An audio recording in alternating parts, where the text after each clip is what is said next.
Hello, everybody. I'm Tom Wistrcill. And I'm JT Wistrcill. And I'd like to welcome you to the first ever edition of From the Couch. Here we are on the couch talking about the NFL Draft. 2020 NFL Draft is coming up. We've got our draft expert, JT, right here, ready to give his expert analysis Do my best. into what every team is looking for the NFL Draft. We're going to go division by division. This first episode, we're doing the AFC West. And looking towards those four teams where the Super Bowl champion is to see what they need coming up in the draft. So, JT, let's start first with the Denver Broncos.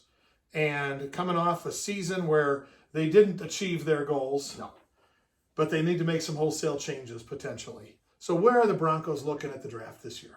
Well, the one positive I would say from last season is they finally found the franchise quarterback that they've been looking for since Peyton Manning, Brock Osweiler, Case Keenum for a season, just a bunch of different guys in and out of there. And they finally found their guy in Drew Lock. And I think that's where it starts, is getting Drew Lock some weapons. And at number 15, I think they're perfectly suited to do so. I think look at a guy, you have Cortland Sutton, running backs, they're good. Melvin Gordon, just signed him, a bunch of other guys. So I think what they're really looking to do is wide receiver. I think their dream prospect would be Henry Ruggs. Pair him with a guy like Cortland Sutton, who is a good route runner, more of a physical catch guy. I don't think he's the best deep threat, which is, I think, what Henry Ruggs does extremely well, considering he was just the fastest guy at the NFL Combine with his 4.2 speed. And if not Ruggs, I think Jerry Jeudy would be very good for them as well. You get a Justin Jefferson in there, who's a really good route runner as well, or even a KJ Hamler from Penn State, who's also an exceptional route runner. I think any of those guys for them, but getting Drew Lock some help at wide receiver, I think, should be their number one priority at number 15. So that's the first round for the Broncos. What other team needs do they have at other positions and those types of things once they get that weapon? Yeah. Well, I think the Broncos are overall in a pretty good position. They made some great trades in the off so far, just in great free agency signings and off-season trades. AJ Boye, grabbing him from Jacksonville for a late-round pick. Same thing with Jarrell Casey. I mean, they filled a lot of needs. And I think their offensive line is pretty good overall. But, I mean, when are we going to admit that Garrett Bowles is a bust at left tackle? I mean, he coming out of Utah, it's been rough there, and it's the constant holding penalties. And I think they got to move on. And at left tackle, their second round pick is 46, so middle of the second round. So none of the best left tackles are going to be there. But I think you got a chance at a guy like Lucas Niang from TCU, or Ezra Cleveland from Boise State, or even maybe a Shadiq Charles, depending on how they value him, from LSU. So I think their dream should be a really good tackle falls to them, like maybe an Austin Jackson or Josh Jones from Houston. But that's just not realistic, unfortunately. So if they're drafting for need, I think it's tackle. I think that's what they're going to do is tackle, but it'll be interesting to see. I mean, they could go cornerback as well. I mean, AJ Boye is only under contract for a few more years and is up there in age, and they did just lose Chris Harris. So it'll be interesting to see what they do. They can go a lot of ways with that second round pick, I think. Okay. Well, that's great. So they finished 7-9 last year, the Broncos did. Looking to move up on there. If they get the type of draft that you're talking, could they move up into the playoffs next year? I really think they do, because I think the most important thing in the NFL outside of a great quarterback is rushing the passer. They lost Bradley Chubb, I think before he even played a game, he tore his ACL, and he was opposite Von Miller. That might be the deadliest pass rush combination right there. And then when you pair with what they have in the inside with Shelby Harris, Jarrell Casey, Draymond Jones from Ohio State, if they get something out of him, they drafted him last year in the third round. So, I mean, I really like Denver, honestly. They got cornerbacks, safeties. I think it really hinges on Drew Lock's development. You got to protect him, like I said, upgrade a couple of spots in the offensive line, but overall still a pretty good unit, just the left tackle, and get some more receivers. And I loved the Melvin Gordon signing for them. I still think he has the potential to be a top 5 running back in the NFL, and I think he just played the situation last year very poorly. Okay. Good stuff on the Broncos. All right, let's move to the Kansas City Chiefs. Super Bowl champions. Super Bowl champs last year. I mean, really, you kind of say, what else do you need, right? I mean, they've coaches back, the quarterback's back, so, they're going to win the Super Bowl again. They don't need a lot, but my guess is even though they finished 12-4, JT, you think they might have some needs. I genuinely believe this to be true. When I was putting this list together for the 4 teams in this division, I genuinely think the Kansas City Chiefs had the most needs amongst these teams. I just think because they have the most important pieces to win a championship. They have the quarterback, they have the coach. Their offensive coordinator should be a head coach by now in Eric Bieniemy. You got great weapons, Travis Kelce, Tyreek Hill. You got great tackles, especially Mitchell Schwartz, who in my opinion is the best right tackle in the NFL. Eric Fisher still does a very good job. On defense, you rush the passer. Chris Jones, second best defensive lineman, only behind Aaron Donald in my opinion. You get a guy like Frank Clark too, coming off the edge. He was hurt last year, and I think he'll even be better this year, and they won the Super Bowl. And then Tyrann Mathieu, a great eraser at safety. So they have such good impact players at those positions. It makes up for weaknesses they have at other positions. Like I think their linebackers a lot of average guys, none that stand out. Cornerbacks, they just lost their best one in Brashad Breeland, who's currently still a free agent, and they lost Kendall Fuller, so their 1 and 2 corners are gone.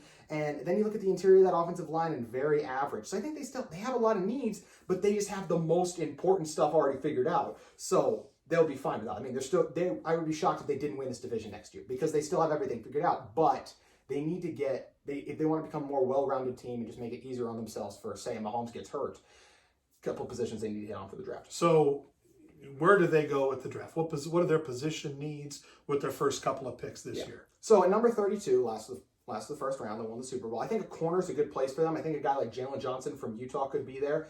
So many teams in the NFL need corner that I think it's going to push a lot of the guys up. And I mean, Jalen might not even be here at this point, but I think he's the one guy that you also realistically see mocked here a lot by other experts. And I think that's where they really got to hope is one of these good cornerbacks falls to them. And if they have to reach a little bit, I think that's okay as well. I mean, they could also get Isaiah Simmons is the best linebacker in this class. He's more than likely going to go number 4 to the New York Giants. So, but maybe a guy like Kenneth Murray from Oklahoma or Patrick Queen from LSU falls for them. That'd be great, I think, given that middle of defense. Or, you know what? Let's just make a luxury pick. This is not something not their top need, but adding a really dynamic running back to that offense, I think, could be huge. I'm not a big believer in the running backs they currently have there. I know that some of them had a good game in the Super Bowl, but still, I think if you could add a DeAndre Swift coming out of Georgia, the best running back in this class, with his receiving ability, shiftiness, and quickness, I think that would be great to pair with Mahomes. Something he hasn't had since Kareem Hunt, who hasn't been on the team. So I think those are the places they go with the first pick. Okay, all right. And so after that, so they fill that cornerback spot probably there. You're kind of saying maybe some other spots. Give me one more pick that you think that one more need that they have, the Chiefs. Well, interior offensive line, I think, is really interesting. I think that's where they would probably go with the second rounder. I mean, they signed Mike Remmers, but he played tackle last year for the Giants. And the year before that, he was on the Minnesota Vikings, and he played guard, and they cut him because he played so badly. And I just think they're going to need to upgrade that position. So look for maybe a guy like Matt Hennessy coming out of Temple, or even Damian Lewis from LSU. I just think, and they might even be able to get a couple guys who are better than that. This interior offensive line class might be the weakest in the draft. I think it maybe is a little better than the tight end class, where you might not see anyone go to possibly the third round, maybe one day 2 guy in Cole Kmet. But this interior offensive line guy, I don't think anyone's predicting they're producing a Pro Bowler out of this group. So I think there's some quality starters. Some guys fall to injuries and other issues. So I think interior offensive line's where they probably go here. But I mean, like I said, I really hope they add some kind of like just dominant running back to pair with Mahomes again. I think that would be awesome to see. Hard to imagine they're still not going to be a deep playoff run again, no matter what they do, though, right? Yeah, I mean, when you have Mahomes, Andy Reid, all those. When you have Mahomes, I should just stop. When you have Mahomes, you're going to be fine. The best quarterback in the NFL right now. Okay. All right, let's move on to the new squad here. Let's head to Las Vegas for the Raiders. A lot of changes on that team as they move cities down to the glitz and glamour of Las Vegas. Yes. We know Chucky's going to be there all ready to go. There, absolutely. So let's talk about the Raiders. What are you thinking about them? The Raiders they had an unbelievable free agency. I mean, they signed a ton of free agents. One of their biggest needs coming into the offseason was linebacker. So everyone, when you were doing a mock draft, everyone goes linebacker first pick, wide receiver second pick, or flip those two. Well, they signed Corey Littleton and another linebacker from the Bears, so I don't think that's really a need for them right now, linebacker anymore. So I think the first pick is going to be a wide receiver. And unless the Jets surprise people, everyone thinks the Jets GM Joe Douglas is going to, even though they had a good offseason and spent a lot on the O-line, most people think he's going to go O-line, which would put, even though this is a great receiver class, which would put a receiver, the first receiver off the board they're going to have their choice of to the Raiders. And I think they're going to go with CD Lamb. There's been reports. What number pick do they have? They have 12. They're 12. They have 12 okay. in the first round. And like I said, they have 2. So if maybe they wanted to move up for a quarterback, which we know John Gruden always loves. Don't think that'll happen with Mariota signing, but you never know. So I think they're going to go with CD Lamb, who is this. I think the best thing CD does is he just makes defenders miss. I mean, if you screenshot some of the photos from the Texas game, there's 5 defenders around him, and then I tell you he scores on that play, you'd say no way. But then you watch him, and you see his just ability to break tackles, almost never drops a ball. Not the quickest guy, but a pretty good route runner, and a lot of people's number 1 receiver in the draft. I think he's the one. He's not my favorite receiver, but I think he's the Raiders' favorite receiver, and I think they're going to end up taking him. They really need a number 1. Tyrell Williams, Hunter Renfrow, Delaney Walker. They got the other pieces. They just need the number 1 receiver. It's by far the biggest need on their team. Okay. Now they have more than just number 12 in the draft. Yes. So what else do they have going on in the first and second round? They have 19. They have the 19th overall pick because of their trade with the Chicago Bears still, which landed the Bears Khalil Mack. The Raiders are still reaping the benefits of that. And I think this is an interesting spot to be in. Once again, they grabbed a lot of guys, but I still think they need a cornerback. There were a lot of rumors of Byron Jones and some of the other corners, but I think the money was too much for them. So I think they're going to end up spending in free agency. And I think a guy to look for here would be Christian Fulton, who was the number 2 cornerback on the national championship team, could be a number 1 corner in the NFL, or an A.J. Terrell from Clemson. I think both those guys are really good in coverage, physical. I mean, the knock on A.J. Terrell is he got torched by Jamar Chase in the national championship game. Jamar Chase is going to be the number 1 receiver drafted next year and would be the number 1 receiver in this historic draft class. So I don't hold that against him. I think that's why a lot of people have A.J. Terrell not as high, but he's a really good player. He just got beat up by a better guy. So I think corner there, and if somehow Javon Kinlaw fell to them, who's the defensive tackle coming out of South Carolina, the second best D tackle in the draft by most, I think they would go there, but I don't see him falling that far. So I think they'd go corner. So do you think there's a chance that that they have to take receiver with that first pick, or could they go corner first and then go wide receiver second? I think they could go corner. I think they could definitely go corner. There's C.J. Henderson is the really good corner out of Florida. The corner class is interesting. You got Jeff Okudah, who some called the best corner prospect almost ever outside of like a Deion Sanders or stuff like that, but obviously the draft wasn't as hard to analyze as it is then. Some people say he's better than Jalen Ramsey. He'll go in the top 5. C.J. Henderson, most people have him as a fringe top 15 guy, so he could go there, a little bit of an overdraft, but to get a number 1 corner when you really need one, I don't know if I'd consider it. It would surprise me if they went there, just because if they pass on wide receiver early, they're going to end up with Justin Jefferson, because I don't see Jerry Jeudy, Henry Ruggs, or CeeDee Lamb making it back to them at 19. So that's why if I was them, go wide receiver, and then be okay with the 3rd or 4th corner off the board. Gruden likes offense. So, yeah, you're probably right. They're probably going to go there. So, be interesting to see. As usual, the Raiders are going to be active. Yes. They're always active. That's their way. And that's why they've spent so much in free agency. I think one of the weirdest things about the Raiders will be seeing Jason Witten in a Raiders uniform this year. You're right. No doubt about that. Okay, so off to the last team now. We head not far away from Vegas over to L.A. to the Chargers. Mm-hmm. Big changes in that organization, obviously. Where do you see the Chargers going this year's draft? Finally moving off Phillip Rivers. That's been the biggest story of the Chargers offseason by far. Their quarterback for forever, it feels like. And they're going with Tyrod Taylor for now. I think there's a reason they haven't signed Cam Newton or Jameis Winston, and that's because they plan on drafting a quarterback at number 6. And the interesting thing coming out right now is that the Chargers they don't really want to trade up right now. We'll see if that changes, but they're comfortable just sitting back and letting whoever falls to them. It's obviously not going to be Joe Burrow, but there are reports coming out as recently as today that Tua has fallen on people's draft boards, and it has nothing to do with injury in some cases. It has a lot to do with he was in an offense that had an NFL running back, NFL offensive linemen all across the board, and possibly the best college wide receiver core we've ever seen. You're going to have 2 first-round picks this year and 2 first-round picks next year as well. So some people are knocking for Tua for that, as well as the injury, has making him QB 3 and 4 on some people's draft boards. So I think if he falls to the Chargers, I think the Chargers will take him. But a name that's actually been really connected to the Chargers is Jordan Love, the Utah State quarterback. That first leaked back in the Senior Bowl, but I still think he's the kind of guy they could still like.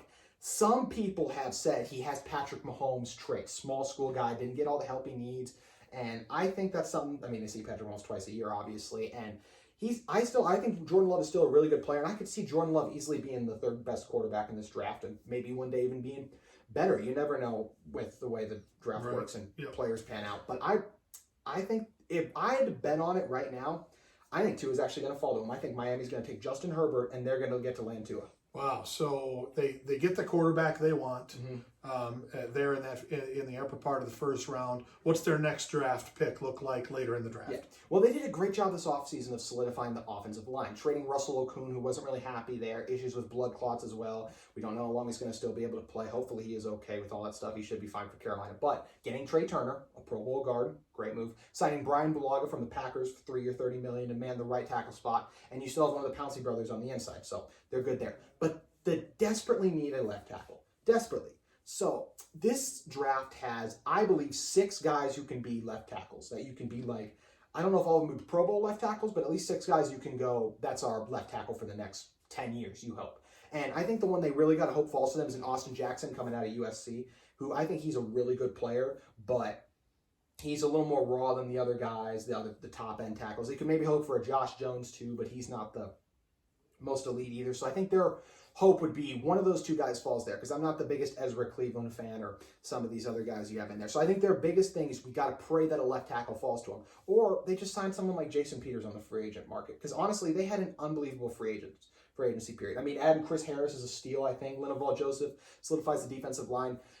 This team was so bad last year because they had a quarterback who turned over the ball, an offensive line that couldn't protect that quarterback, their best running back, yes, he's their best running back, he's better than Austin Eckler, held out almost for the first half of the season, a huge mistake by him, which the Broncos are now reaping the benefits of. And they had Darwin James, arguably the best safety in football after his rookie season, being the 17th overall pick to them in the 2018 NFL draft. He missed almost the entire season last year by the time he got back there out of contention. So I believe this is a team that's ready to go if they hit the draft right, because they have such few needs, really. Their roster is great. They just, quarterback. So they went 5-11 last year. Mm-hmm. They're not going to win the division, I assume. They're not going to beat the Chiefs. They won't. Can they be a wild card team? I believe they can, but not with Tyrod Taylor starting at quarterback. I believe Tua, if a quarterback's going to produce for them year one, Jordan Love's not a year one guy. Jordan Love needs to take the Mahomes route, as we mentioned, and he needs to sit for a year. So I think what's best for them is that Tua falls to them, and we kind of go through, when Tyrod Taylor was on the Browns, a lot of people forget about this, he started over Baker for the first 3 games. Then Baker came in, and they won more with Baker that year. I think that's exactly what's going to happen this year. I think that, like I said, Tua's going to follow the Chargers. They're going to roll with Tyrod for a little bit, and the guys in that locker room love Tyrod. But if it gets, they also, you know what they love more than Tyrod Taylor? Winning football games. And Tua Tagovailoa gives them the best chance to do that. When you got Keenan Allen, Mike Williams, that's a great combination. Keenan Allen, one of the best route runners in the league. Mike Williams, a great deep threat. And then they really just need to find a slot guy in the draft. But okay. I think they're in great position. I really do. They have the best top to bottom roster. But the quarterback, I mean, when you look at quarterback, Mahomes to Tyrod Taylor, that's the issue. So I think the Chargers are in a really good position for a bounce-back season. All right. Well, that's great. Well, that was the AFC West from the couch here. So thank you for joining us. We'll see you next time when we're going to tackle the AFC East.